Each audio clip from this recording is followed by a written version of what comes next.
कुन्नी मु तो स्कूल बैग रेडी कर देची एने ठीक अछि मां मु बे स्कूल जाउची एमिति कहि कुन्नी ता सांग मिनी पाखो गला मिनी ए मिनी मु आसी गली शीघ्र आसी स्कूल को जिबा स्कूल समय हे गलानी आमे पुणी रुचि घर को भी जिबा हां कुन्नी मु आसी गली चले भी जिबा एमिति कथा हे से दुई सांग रुचि घर को गले तापरे सेमाने स्कूल को बाहरी गले रास्ता रे दुई काउ तांको देखुथिले ए देखा सेपड़े किछि चढ़ी छुआ स्कूल जाउचंती चलो चलो एमानन को बोका बने तांको टिफिन चोरी करी नै आसीबा हाँ हाँ चल चल शीघ्र तांको पाखो को जिबा नहले सेमाने स्कूल पळेबे अरे छुआ माने रुह रुह गोटे कथा अछि रुह कहूची तमरे डाक छुआ माने सुनि पारिबेनी देखा मु केमिति डाकुची मां कोनी मिनी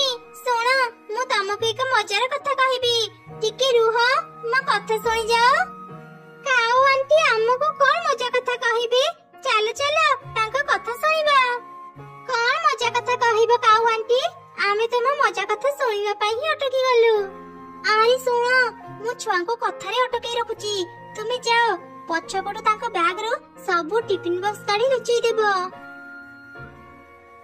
हाँ कुन्नी आज संध्या बेले पाख जंगल रे गीत प्रतियोगिता अनुष्ठित हेउची जे भी गीत प्रतियोगिता रे जीतिबो ताको बहुत दामी पुरस्कार मिलिबो तमे माने कोन से गीत प्रतियोगिता रे भाग नेबो हां हां काऊ आंटी आमे से गीत प्रतियोगिता रे भाग नेबो आमे आज संध्या तुम घर को जीबो तुमे हमको से प्रतियोगिता को नै जीबो तेबे ठीक अछि पिला माने आमे आज संध्या रे पाख जंगल को जीबा हेले ता पूर्वरु मते एक गीत गाय के सुनाओ मु भी तो देखे तमे माने केमिति गीत गाउछ काऊ आंटी मु बहुत भलो गीत गाई पारे ए सुनो ता परे से तीन छुआ गीत गाई काऊ को सुनिले सेही सुजोग रे काऊ तांकर टिफिन सब चोरी करी नै गला बाबा तमे माने तो बढ़िया गीत गाउछ हौ पिला माने तमे माने बे स्कूल को जाओ आमे जेते बेले सेठा को जीबा सेठी स्टेज रे गीत गाइबो ता परे सब छुआ स्कूल को चली गले दुई काऊ पेट पूरा खाइबा खाइले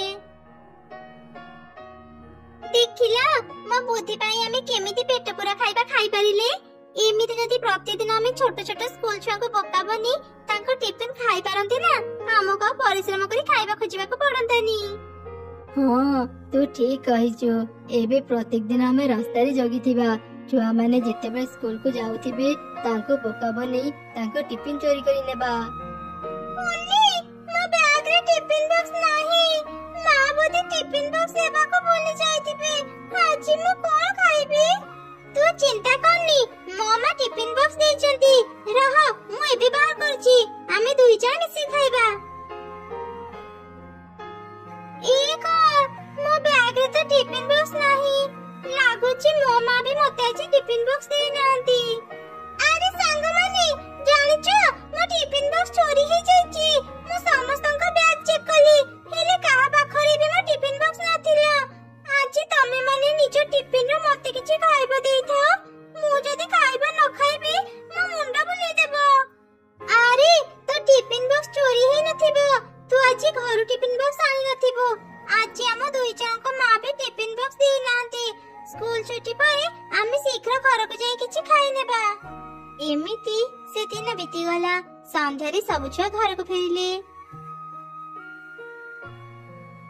मां भारी भूख लागिलानी किछि खाइबा को दियो आज तुमे कोन पई मते टिफिन बॉक्स दे नथिला दिन सारा मुझे उपास रे रहिली ए कोन कहउछ रे मां मु तते आज टिफिन देइथिली कोन हैला मां तुमे टिफिन बॉक्स देइथिला हेले मो बैग रे तो नथिला ताहले कोन मो टिफिन बॉक्स चोरी हे गला हां निश्चय स्कूल रे तो टिफिन चोरी हे जइदिबो तू काली स्कूल को गले तो क्लास टीचर को एकथा कहि देबो चले मु तते भी खाइबे बाड़ी देबी तू खाइबो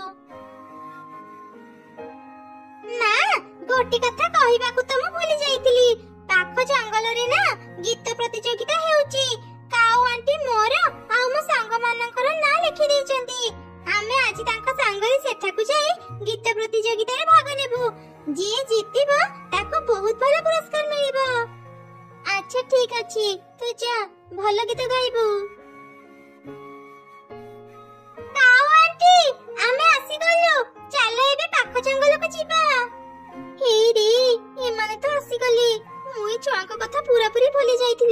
କିଛି ଗୋଟେ ବାହାନା କରି ମୁଁ ଏମାନଙ୍କୁ ଏଠୁ ବିଦା କରେ।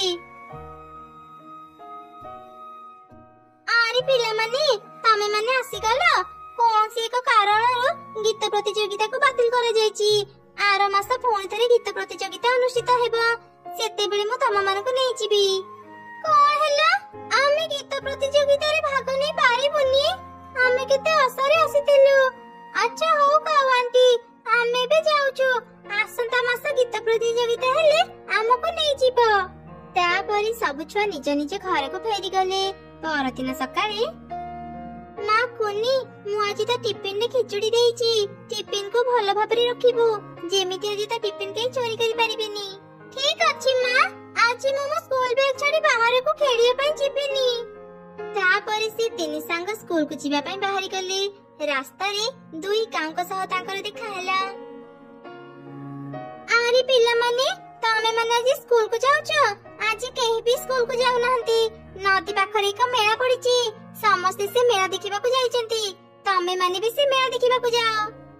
ସତରେ କାଉ ଆଣ୍ଟି, ନଦୀ ପାଖରେ ମେଳା ପଡିଛି? ଆମେ ଏକଥା ଜାଣିନଥିଲୁ। ଆଚ୍ଛା ଆଚ୍ଛା, ଆମେ ଏବେ ନଦୀ ପାଖକୁ ଯାଉଛୁ। ଶୁଣ, ତମେ ମାନେ ତ ମେଳା ଯାଉଛ, ତମ ସ୍କୁଲ ବ୍ୟାଗ ଏ ବୁଦାମୂଳରେ ଲୁଚେଇ ରଖିଦିଅ, ନହେଲେ ସେଠି ତମ ସ୍କୁଲ ବ୍ୟାଗ ଚୋରି ହେଇଯାଇପାରେ। ହଁ କାଉ ଆଣ୍ଟି, ଠିକ କଥା କହିଛ। ଆମେ ବୁଦାମୂଳରେ ତିନି ଜଣଙ୍କ ବ୍ୟାଗ ରଖିଦେଇ ଯାଉଛୁ। ଫେରିଲା ପରେ ଆମେ ସ୍କୁଲ ବ୍ୟାଗ ନେଇଯିବୁ। କାଲି ଏ ପିଲାଗୁଡାକ ବୋକା ବନି ଖାଇବା ଖାଇଥିଲେ, ଆଜି ବି ଖାଇବା ମିଳିଗଲା। ଶୁଣ, ଆଜି ଟିଫିନ ବକ୍ସ ନେବାନି। ଖାଇବା ଖାଇସାରି ଟିଫିନ ବକ୍ସ ତାଙ୍କ ବ୍ୟାଗରେ ହିଁ ରଖିଦେବା। ଏମିତି କଥା ହେଇ ସେ ଦୁଇ କାଉ ଟିଫିନ ବକ୍ସରୁ ଖାଇବା ବାହାର କରି ଖାଇଲେ। ଦୂରରୁ ମିନୁ ଚଢ଼େଇ ସେମାନଙ୍କୁ ଦେଖୁଥିଲା। ବଦମାସ କାଉ ଦଳ, ଛୋଟ ଛୁଆଙ୍କୁ ଠକି ତାଙ୍କ ଖାଇବା ଖାଉଛ? ରୁହ, ମୁଁ ଏବେ ଏକଥା ତାଙ୍କ ମାକୁ କହିଦେବି। ସେ ତମମାନଙ୍କୁ ଉଚିତ ଶିକ୍ଷା ଦେବ। ରିନୁ, ଏ ରିନୁ, ଘରେ ଅଛୁ? ଶୀଘ୍ର ବାହାରକୁ ଆସେ, ତୋ ପାଖରେ ଏକ ଜରୁରୀ କଥା ଅଛି। କଣ ହେଲା ମିନୁ? କଣ କଥା କହିବୁ? ତାପରେ ମିନୁ ରିନୁକୁ ସବୁ ଘଟଣା କହିଲା। ସବୁ ଶୁଣି ତ ରିନୁ ଭୀଷଣ ରାଗିଗଲା। ବଦମାସ କାଉ ଦଳ, ମିଛ କହି ମୋ ଛୁଆଙ୍କର ଟିଫିନ ଖାଉଛନ୍ତି। ସେମାନଙ୍କୁ ମୁଁ ଜମା ବି ଛାଡିବିନି। ମୁଁ ଆଗ ମୋ ଛୁଆଙ୍କ ପାଖକୁ ଯାଏ। ଏମିତି କହି ମା ଚଢ଼େଇ ତା ଛୁଆଙ୍କ ପାଖକୁ ଗଲା। ରିନୁକୁ ଦେଖି ତ ସବୁ ଛୁଆ ଖୁବ୍ ଡରିଗଲେ। ତୁମେ ଏଠି? ମୁଁ ଜାଣେ ରେ ମା, ତୁ ମତେ ଦେଖି ଭୟ କରୁଛୁ। ଡରନି, ମୁଁ ତତେ ଜମା ବି ମାରିବିନି। କାଉ ମାନଙ୍କ ପାଖରୁ ସାବଧାନ କରିବା ପାଇଁ ମୁଁ ତମ ମାନଙ୍କ ପାଖକୁ ଆସିଛି। ମାନେ କଣ କହୁଛ ମାଉସୀ? ଆମେ ତ କିଛି ବି ବୁଝିପାରୁନୁ। ତାପରେ ରିନୁ କାଉ ମାନଙ୍କର ସବୁ ମିଛ କଥା ଛୁଆ ମାନଙ୍କୁ କହିଲା। ଓ, ଏଇଥିପାଇଁ ତାହେଲେ ଆମେ ନଦୀ ପାଖରେ ଯେତେ ଖୋଜିଲେ ବି ମେଳା ପାଉନୁ। ସେ ଦୁଇ କାଉଙ୍କ ପାଇଁ ଆମେ ସବୁବେଳେ ଉପାସରେ ରହୁଛୁ। ମା, ସେ ଦୁଇ କାଉଙ୍କୁ ଉଚିତ ଶିକ୍ଷା ଦିଅ। ହଁ, ମୁଁ କାଲି ହିଁ ସେମାନଙ୍କୁ ଉଚିତ ଶାସ୍ତି ଦେବି। ଏବେ ତମେ ମାନେ ଆଗ ସ୍କୁଲକୁ ଯାଅ, ନହେଲେ ତମେ ମାନେ ପାଠ ପଢାରେ ପଛେଇ ଯିବ। ସେ ତିନି ଛୁଆ ନିଜ ନିଜ ସ୍କୁଲ ବ୍ୟାଗ ନେଇ ସ୍କୁଲକୁ ଚାଲିଗଲେ। ଏମିତି ସେ ଦିନ ବିତିଗଲା। ପରଦିନ ସକାଳେ, ଆଜି ସେ ଦୁଷ୍ଟ କାଉ ମାନେ ଉଚିତ ଶିକ୍ଷା ପାଇବେ।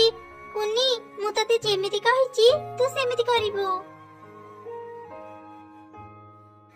କାଉ ଆଣ୍ଟି, ଆମେ ଆଜି ନଦୀକୁ ଗାଧେଇବା ପାଇଁ ଯିବୁ। ତୁମେ ଏକଥା କାହାକୁ କହିବନି। ହଁ ହଁ, ମୁଁ କାହାକୁ ବି କହିବିନି। ତମେ ଦୁଇ ଛୁଆ ଏଠି ନିଜ ସ୍କୁଲ ବ୍ୟାଗ ଲୁଚେଇ ଦେଇ ଚାଲିଯାଅ। ହଁ, ମୁଁ ଆଜି ଏମିତି ଲୁଚେଇବି ଯେ କେହି ଖୋଜିଲେ ପାଇବେନି। କାଲି ନା କିଏ ଜଣେ ଆମ ଟିଫିନ ଚୋରି କରି ଖାଇ ଦେଇଥିଲା। ଏ ଜଙ୍ଗଲକୁ ଅନେକ ଅଚିହ୍ନା ଚଢ଼େଇ ଆସନ୍ତି। ସେମାନେ ହିଁ ତମ ମାନଙ୍କ ଟିଫିନ ଖାଇଥିବେ। ଆରେ, ମୁଁ ତ ଭାବୁଥିଲି ଛୁଆମାନେ ଆମକୁ ସନ୍ଦେହ କରିବେ, ହେଲେ ଏମାନେ ତ କିଛି ବି ବୁଝିପାରିଲେନି। ଚାଲ ଆଜି ବି ତାଙ୍କ ଟିଫିନ ଖାଇଦେବା। ପରେ ଯଦି ସେମାନେ ପଚାରିବେ, ଆମେ କହିବା ଏଠି ଗୋଟେ ଅଚିହ୍ନା ଚଢ଼େଇକୁ ତୁମ ବ୍ୟାଗ ପାଖରେ ଦେଖିଥିଲୁ। ସେ ହିଁ ତମ ମାନଙ୍କ ଟିଫିନ ଖାଇଥିବ। ଏମିତି କଥା ହେଇ ଦୁଇ କାଉ ଟିଫିନ ଖାଇଲେ। ହଠାତ୍ ତାଙ୍କ ପେଟ ଫୁଲିବା ଆରମ୍ଭ ହେଲା, କାରଣ ମା ଚଢ଼େଇ ସେ ଖାଇବାରେ ପେଟ ଫୁଲାର ଔଷଧ ମିଶେଇ ଦେଇଥିଲା। ଦୁଇ କାଉଙ୍କ ପେଟ ଫୁଲିବା ଯୋଗୁ ସେମାନେ ଆଉ କୁଆଡେ ବି ଯାଇପାରିଲେନି, ସେଇଠି ପଡି ରହିଲେ। ଏ କଣ, ଆମ ପେଟ ଏମିତି ଫୁଲିଗଲା କେମିତି? ଏ ଖାଇବାରେ କଣ ମିଶା ଯାଇଥିଲା? ବଞ୍ଚାଅ, ଆମକୁ କେହି ବଞ୍ଚାଅ, ଆମେ ଉଡି ପାରୁନୁ। ତମ ମାନଙ୍କ ଭଳି ଦୁଷ୍ଟ ପକ୍ଷୀଙ୍କୁ ଏମିତି ହିଁ ଶାସ୍ତି ଦରକାର। ତମେ ଦୁଇ ଜଣ ଚୋରି କରି ସ୍କୁଲ ଛୁଆଙ୍କ ଟିଫିନ ଖାଉଛ। ତା ସହ ଛୁଆଙ୍କ ପାଠ ପଢାରେ ବି କ୍ଷତି କରୁଛ। ତମ ମାନଙ୍କୁ ଉଚ୍ଚ ଶିକ୍ଷା ଦେବା ପାଇଁ ମୁଁ ଏ କାମ କରିଛି। ଏଇ କଷ୍ଟ ପାଇରେ ଯାଇ ତମେ ମାନେ ଜାଣିବ ତମେ ମାନେ କେତେ ବଡ ଭୁଲ କରିଛ। ଠିକ କହିଛୁ ରିନୁ, ଏମାନଙ୍କୁ ଏମିତି ହିଁ ଶାସ୍ତି ଦରକାର। ଆଜି ତ ବୁଦ୍ଧି ପାଇଁ ଆମେ ଏ ଦୁଷ୍ଟ କାଉ ମାନଙ୍କୁ ଧରି ପାରିଲେ। ନା ନା ଚଢେଇ, ଆମର ଭୁଲ ହେଇଗଲା। ଆମେ ଆଉ ଦିନେ ବି ଏମିତି ଭୁଲ କରିବୁନି। ଏଇ ଜଙ୍ଗଲ ଛାଡି ଚାଲିଯିବୁ, ଦୟାକରି ଆମକୁ ବଞ୍ଚା। ଦୁଇ କାଉ ଯେତେ କହିଲେ ବି ଅନ୍ୟମାନେ ତାଙ୍କ କଥା ନ ଶୁଣି ସେଠାରୁ ଚାଲିଗଲେ। ଦୁଇ କାଉ ସେମିତି ପଡି ରହିଥିଲେ, ସେମାନେ ଟିକେ ବି ହଲି ପାରୁନଥିଲେ। କିଛି ସମୟ ପରେ ହିଁ ସେ ଦୁଇ କାଉ ମରିଗଲେ।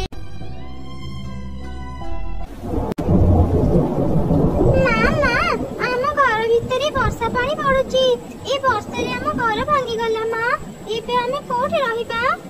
ମାରେ, ଆଜି ଦିନଟା ଧୈର୍ଯ୍ୟ ଧରି ରହିଯା। ଆମେ କାଲି ହିଁ ଏକ ନୂଆ ଘର ତିଆରି କରିବା। ମୁଁ ପ୍ରତ୍ୟେକ ଦିନ କିଛି କିଛି ଟଙ୍କା ବ୍ୟାଙ୍କରେ ଜମା କରି ରଖିଛି। କାଲି ଆମେ ବ୍ୟାଙ୍କରୁ ସବୁ ଟଙ୍କା ଉଠେଇ ଆଣି ଏକ ନୂଆ ଘର ତିଆରି କରିବା। ଏମିତି ଶୁଣି ଚଢେଇ ଛୁଆ ଖୁବ୍ ଖୁସି ହେଇଗଲା। ପରଦିନ ସକାଳେ ବର୍ଷା ଛାଡିଗଲା। ମା ଛୁଆ ବ୍ୟାଙ୍କକୁ ଗଲେ। ସେମାନେ ବ୍ୟାଙ୍କରୁ ସବୁ ଟଙ୍କା ଉଠେଇ ଘରକୁ ଫେରୁଥିଲେ। ହଠାତ୍ ସେହି ସମୟରେ ଏକ ପକ୍ଷୀ ଶିକାରୀ ସେମାନଙ୍କୁ ଦେଖିଲା। ଆରେ ବା, ଏଇ ପକ୍ଷୀ ଗୁଡାକ ତ ଦେଖିବାକୁ ଭାରି ସୁନ୍ଦର। ମୁଁ ଏମାନଙ୍କୁ ଧରି ବଜାରକୁ ନେଇଯାଏ। ବଜାରରେ ଏଇ ପକ୍ଷୀ ମାନଙ୍କୁ ବିକ୍ରି କଲେ ଭଲ ଟଙ୍କା ପାଇବି।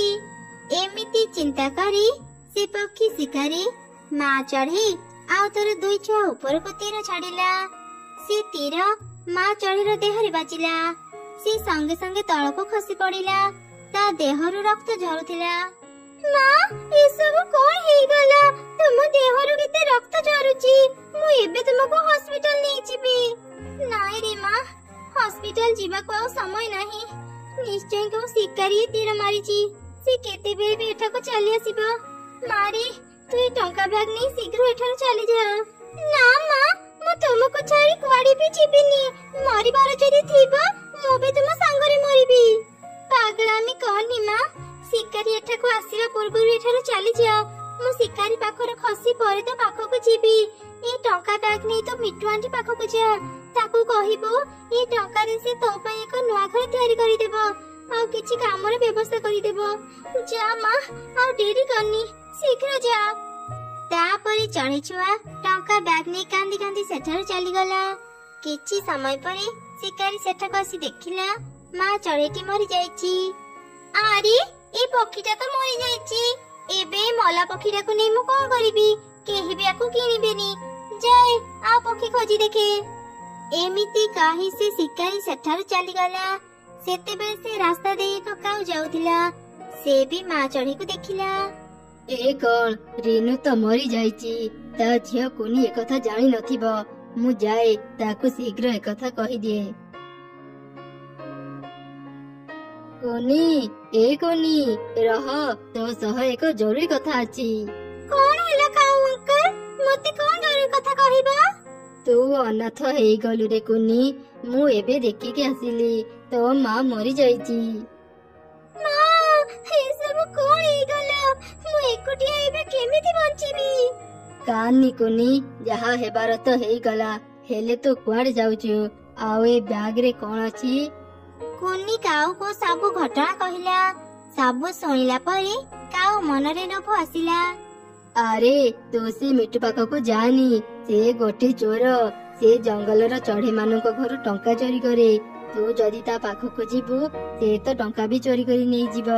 ତୁ ମୋ ସାଙ୍ଗରେ ମୋ ଘରକୁ ଚାଲ। ମୁଁ ତତେ ନୂଆ ଘର ତିଆରି କରିଦେବି, ଆଉ ତୋ ପାଇଁ କାମ ବି ଯୋଗାଡ଼ କରିଦେବି। କାଉ କଥାକୁ ବିଶ୍ୱାସ କରି ଚଢେଇ ଛୁଆ ତା ସାଙ୍ଗରେ ଘରକୁ ଚାଲିଗଲା। କାଉର ସ୍ତ୍ରୀ ତାକୁ ଦେଖି କହିଲା, ଆରେ, ତମେ ଚଢେଇ ଛୁଆକୁ ଆମ ଘରକୁ କାହିଁକି ଆଣିଛ? ମୁଁ ତତେ ସେସବୁ କଥା ପରେ କହିବି। ତୁ ଆଗ କୁନି ପାଇଁ କିଛି ଖାଇବା ଆଣିଦେ, ତାକୁ ଭୋକ ଲାଗିଥିବଣି। ତାପରେ କାଉର ସ୍ତ୍ରୀ କିଛି ଖାଇବା ଆଣିଲା। କୁନି ସେ ଖାଇବା ଖାଇଲା। ଏମିତି କିଛି ସମୟ ପରେ ରାତି ହେଇଗଲା। ରାତି ହେବା ପରେ କାଉ ତା ସ୍ତ୍ରୀକୁ ସବୁ ଘଟଣା କହିଲା। ଆରେ ବା, ଦେଖୁଛି ତମ ମୁଣ୍ଡରେ ବହୁତ ବୁଦ୍ଧି। ଏବେ ସେ କୁନି ଶୋଇ ପଡିଲାଣି। ଚାଲ ଚାଲ, ଶୀଘ୍ର ତା ପାଖରେ ଥିବା ବ୍ୟାଗକୁ ଚୋରି କରି ନେଇ ଆସିବା। ସେ ଯଦି ଉଠିଯିବ, ଆମେ କିଛି ବି କରିପାରିବାନି। ଏମିତି କଥା ହେଇ ଦୁଇ କାଉ ଚଢେଇ ଛୁଆର ଟଙ୍କା ବ୍ୟାଗକୁ ଚୋରି କରି ନେଇ ଆସିଲେ। ପରଦିନ ସକାଳେ କାଉ ଅଙ୍କଲ କାଉ ଆଣ୍ଟି ଏ ଟେବୁଲ ଉପରେ ମୁଁ ମୋ ଟଙ୍କା ବ୍ୟାଗ ରଖିଥିଲି ହେଲେ ଏବେ ମୁଁ ମୋ ଟଙ୍କା ବ୍ୟାଗ ପାଉନି। କଣ ହେଲା?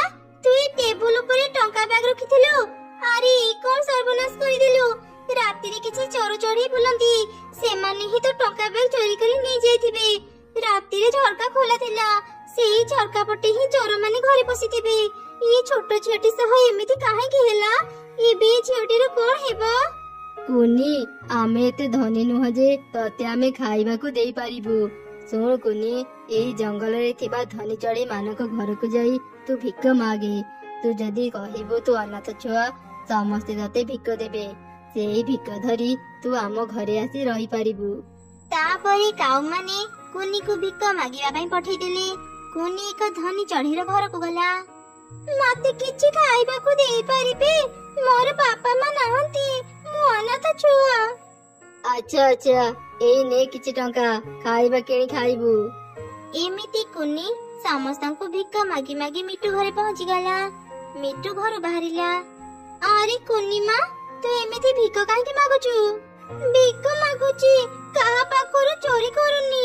କାଉ ଅଙ୍କଲ କହିଥିଲେ ତୁମେ ଗୋଟେ ଚୋର, ତୁମେ ହିଁ ମୋ ଟଙ୍କା ବ୍ୟାଗ ଚୋରି କରିଛ। ମୋ ମା ଆଉ ଏ ଦୁନିଆରେ ନାହିଁ। ମୋ ଟଙ୍କା ବ୍ୟାଗ ତୁମ ପାଖରେ ଥିଲେ ମତେ ଫେରେଇ ଦିଅ। କଣ କହୁଛୁ ତୁ? ମୁଁ ତୋ କଥା କିଛି ବୁଝିପାରୁନି। ମୁଁ କାହିଁକି ତ ଟଙ୍କା ବ୍ୟାଗ ଚୋରି କରିବି? ଆଉ ତୋ ମାର ମୃତ୍ୟୁ କେବେ ହେଲା? ମୁଁ ଏ ବିଷୟରେ କିଛି ବି ଖବର ପାଇନି। ମତେ ପୁରା ଘଟଣା କହ। ତାପରେ କୁନି ମିଟୁକୁ ସବୁ ଘଟଣା କହିଲା। ଓ ଏଇ କଥା, ତାହେଲେ ତୁ ନିଜେ ହିଁ ଚୋର ଘରକୁ ଯାଇ ତାକୁ ଟଙ୍କା ଦେଇଛୁ। ଏବେ ତ ଛୋଟ, ସେଥିପାଇଁ ତୁ ଜାଣିନୁ ସେ କାଉ ଆଉ ତାର ସ୍ତ୍ରୀ ସବୁଠୁ ବଡ ଚୋର। ସେମାନେ ହିଁ ଚଢ଼େଇ ମାନଙ୍କ ଘରୁ ଟଙ୍କା ଚୋରି କରନ୍ତି। ତୁମେ ସବୁ କଣ କହୁଛ? ତାମାନେ ସେ କାଉ ମାନେ ପ୍ରକୃତ ଚୋର? ସେମାନେ ହିଁ ମୋ ଟଙ୍କା ବ୍ୟାଗ ଚୋରି କରି ମତେ ଭିକ ମାଗିବାକୁ ପଠେଇଛନ୍ତି। ତତେ ଆଉ ଭିକ ମାଗିବାକୁ ପଡିବନି, ତୁ ମୋ ଘରକୁ ଆ। ତୁ କିଛି ଖାଇବା ଖାଇ ଆରାମ କର, ମୁଁ ତ ଟଙ୍କା ଫେରେଇ ଆଣିବାର ବ୍ୟବସ୍ଥା କରୁଛି। ଏମିତି କୁନି ମିଟୁ ଘରେ ରହିଲା। ମିଟୁ ଏକ ବୁଢୀର ରୂପ ନେଇ କାଉ ମାନଙ୍କ ଘରକୁ ଗଲା। ଘରେ କିଏ ଅଛ? ବାହାରକୁ ଆସ। ହଁ, କଣ ହେଲା? କାହିଁକି ଡାକୁଛ? ତୁମେ କିଏ? ଆଉ ତୁମ ବ୍ୟାଗରେ କଣ ଅଛି? ଏ ବ୍ୟାଗରେ ଟଙ୍କା ଅଛି। ମୁଁ ପାଖ ଜଙ୍ଗଲରେ ରୁହେ, ଘରକୁ ଫେରୁଥିଲି। ସନ୍ଧ୍ୟା ହେଇ ଯିବାରୁ ମୁଁ ଆଉ ଘରକୁ ଫେରି ପାରିଲିନି। ଆଜି ରାତି ମତେ ତୁମ ଘରେ ରହିବାକୁ ଦେଇପାରିବ? ହଁ ହଁ ବୁଢୀ ମା, ଆଜି ରାତି ତୁମେ ଆମ ଘରେ ରହିପାରିବ। ଆସ ଆସ, ଭିତରକୁ ଆସ। ଏମିତି କାଉମାନେ ମିଟୁକୁ ତାଙ୍କ ଘରକୁ ନେଇଗଲେ, ଆଉ ତାକୁ କିଛି ଖାଇବା ଦେଲେ। ରାତିରେ ମିଟୁ ନ ଶୋଇ ଶୋଇବାର ଅଭିନୟ କଲା। ଅଧରାତିରେ କାଉମାନେ ଉଠି କଥା ହେଲେ।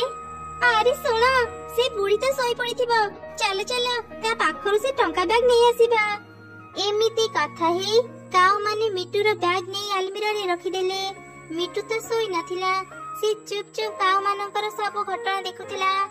ଯେମିତି କାଉମାନେ ଶୋଇଗଲେ, ମିଟୁ କୁନିର ବ୍ୟାଗ ନେଇ ନିଜ ଘରକୁ ଫେରି ଆସିଲା। ପରଦିନ ସକାଳେ ମିଟୁ କୁନିକୁ ତା ବ୍ୟାଗ ଫେରିଦେଲା। ମା କୁନି, ଏଇ ନେ ତ ଟଙ୍କା ବ୍ୟାଗ। ଏଇ ବ୍ୟାଗ ମୁଁ କାଉ ମାନଙ୍କ ପାଖରୁ ନେଇ ଆସିଲି। ଏବେ ମୁଁ ତତେ ରହିବା ପାଇଁ ଘର କରିଦେବି, ହେଲେ ତା ଆଗରୁ ଚାଲେ କାଉ ମାନଙ୍କୁ ଉଚିତ ଶିକ୍ଷା ଦେବା। କାଉ ମାନଙ୍କ ଜାଗା ଏଠି ନୁହଁ, ଜେଲ ଭିତରେ। ହଁ ମିଟୁ ଆଣ୍ଟି, ତୁମେ ଠିକ କହିଛ। ଚାଲ ଏବେ ଥାନାକୁ ଯିବା। ଆରେ ଏକ, ସେ ବୁଢୀ ତ ଏଠି ନାହିଁ, ସେ ବୋଧେ ଘରକୁ ଚାଲି ଯାଇଛି। ଭଲ ହେଲା, ସେ ଯଦି ଥାଆନ୍ତା ଟଙ୍କା ବ୍ୟାଗକୁ ନ ପାଇ ଏଠି ଝାମେଲା କରିଥାନ୍ତା। ଚାଲ ଚାଲ ଦେଖିବା ସେ ବୁଢୀର ବ୍ୟାଗରେ କେତେ ଟଙ୍କା ଅଛି। ଏ କଣ ସର୍ବନାଶ ହେଇଯାଇଛି? ଏ ବ୍ୟାଗରେ ତ ଟଙ୍କା ହିଁ ନାହିଁ, ଗଛର ପତ୍ର ଭର୍ତ୍ତି ହେଇଛି। କୁନିର ଟଙ୍କା ବ୍ୟାଗ ବି ଏଠି ନାହିଁ। ତା ମାନେ ସେ ବୁଢୀ ଟଙ୍କା ବ୍ୟାଗ ଚୋରି କରି ନେଇଯାଇଛି। ବୁଢୀ ଯାହା କରିଛି ଠିକ କରିଛି। ଏବେ ତମେ ମାନେ ଜାଣିବ ଅନ୍ୟକୁ ଠକିଲେ କେମିତି ଲାଗେ। ଏ କଣ ମିଟୁ, ତୁ ଆମ ଘରେ? ତୁ ପୋଲିସକୁ କାହିଁକି ଆଣିଛୁ? ମିଟୁ ସମସ୍ତଙ୍କୁ ସବୁ ଘଟଣା କହିଲା। ପୋଲିସ ଦୁଇ କାଉଙ୍କୁ ବାନ୍ଧି ଥାନାକୁ ନେଇଗଲେ। ମିଟୁ ସେ ଟଙ୍କାରେ କୁନିକୁ ଏକ ସୁନ୍ଦର ମଜବୁତ ଘର ତିଆରି କରିଦେଲା, ଆଉ ତା ପାଇଁ ଏକ ଫୁଲର ଦୋକାନ ବି କିଣିଦେଲା। କୁନି ଫୁଲ ବିକ୍ରି କରି ତା ବାକି ଜୀବନ ବିତେଇଲା।